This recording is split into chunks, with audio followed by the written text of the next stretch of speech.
Welcome back to pregame.tv. Saturday, hockey action. We're going to take a look at the New York Rangers and Montreal. Ken, hockey season's over for me. I don't care what happens after here. Wait. This is the best because I used to always do the joking around and stuff, but now Marco and Barry have gotten together, and somehow it's a covert operation now. So I can no longer hear Barry counting down that 5, 4, 3, 2, 1. It's not right anymore. So these guys were waiting for me to get out of line, and you guys could catch me on the video, but I'm holding steady over here, playing my little Texas Hold'em hand, and I have that smirk like my stepmother used to go, wipe that smirk off your face or I'm going to wipe it off for you. But I still have it. My dad used to say that to me all the time. And my mom used to say, would you be serious? And I would go, serious is a serious word. Wow. Yo, Chris, you ever backhand. That's it. All right, Ken. Oh, man. The Rangers obviously took care of my Penguins.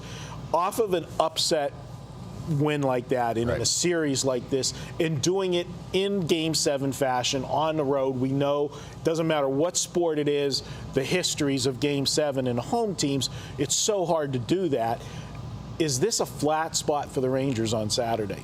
I don't know if it's a flat spot because when you look and you realize that you're there, you're in the finals, and Montreal also coming off a Game 7 road victory.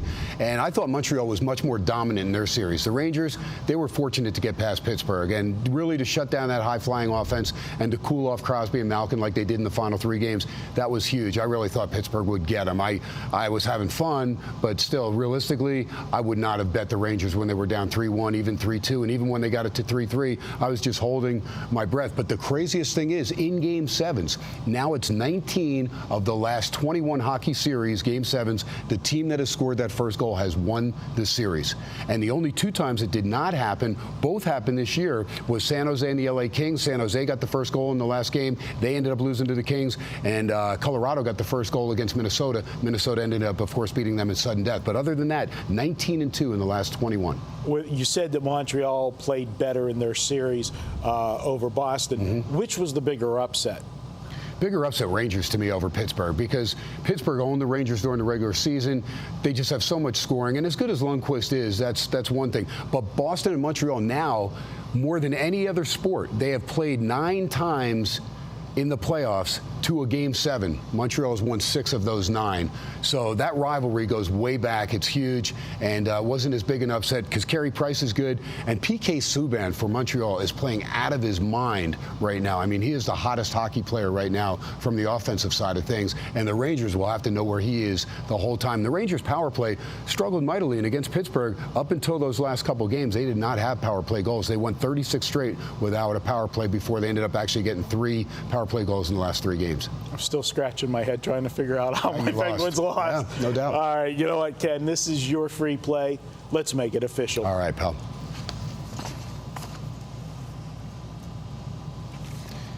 And since I can't hear any countdown from Barry any longer because I'm going to go, well, I'm going to be like Peyton Manning. I got to go with the silent count over here. And you know how that worked. You know how that worked out for him in the Super Bowl. Not too well.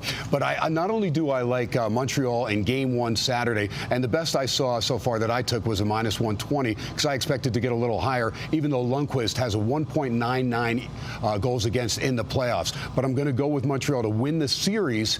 -102, I got that, and then in Game 1, a -120. So I like Montreal on both. Game 1 on Saturday and the series against the Rangers. It crushes me. I told Marco, you know, this is really money. I hope I lose, and that's only because my heart, and it's only saw the Rangers win that 1 cup in 1994. But realistically, giving it to you, that's where my money's at. And I'm a homer as far as, you know, rooting for my team, but when my money's on the line, you know, of course, I'm going to pull for Montreal to get the money. And, you know, realistically, my heart will still want the Rangers to win. But again, it's I think I'm going to make some money in this, and I think you'll make some money as well. Montreal's just playing great, and I talked about Subban, how well he is. How about 12 points in the playoffs so far? Eller, Gallagher, both have been hot, both have 9 points. But Carey Price, 8-3. He's got a 2.15 goals against in the playoffs. And then that crowd in Montreal, they are ridiculously loud. It's absolutely incredible. As well as the Garden crowd participates, Madison Square Garden, Montreal, this is what they live for. I mean, there is no other sport. New York, they would hope the Knicks would be there. there and the Rangers, but it's all about right now the Montreal Canadiens over there in Quebec, in Montreal. That crowd will be loud. They will be boisterous. Now the Rangers, again, Lundqvist is playing lights out, the 1.99. The last 3 games against Pittsburgh only gave up 1 goal in each of those 3 games. Richards has been ridiculous. Poyo, San Luis has really been solid. And of course, the passing of his mom kind of brought the whole team together, and a lot of people said that was the difference. They were able to bond together and really play as a team. Because remember, they didn't get San Luis till late in the season. So again, a good move, a good pickup to get the veteran. I think it's going to be a very competitive series, but I do not see the Rangers winning more than 2 games in this series. I like the Canadiens to get to the finals. Don't know if they'll play Chicago. We're waiting right now for that Game 7 winner between LA and Anaheim to see who the Western Finals are going to be. But I think Montreal probably a good future play to win the whole thing right now. I think they're playing at a level that they played. I've not seen them play this well all season or at any other time in the last decade. This is the best I've seen the Montreal Canadiens play. And again, Subban is the main reason, but Carey Price in net. And again, they get that extra edge because they have right now the best home ice advantage of any of the teams left. So give me Montreal in the series -120 or -102, and give me Game 1 -120. Marco, I think you're going to hit them both, and I think Montreal wins in 5 or 6 games. All right, there you have it. Ken says to take Montreal Game 1 and for the series. We're going to be right back. Ken's going to give us another play. We're going Sunday baseball. We've got the Detroit Tigers playing Boston. What's up next? Pregame.tv.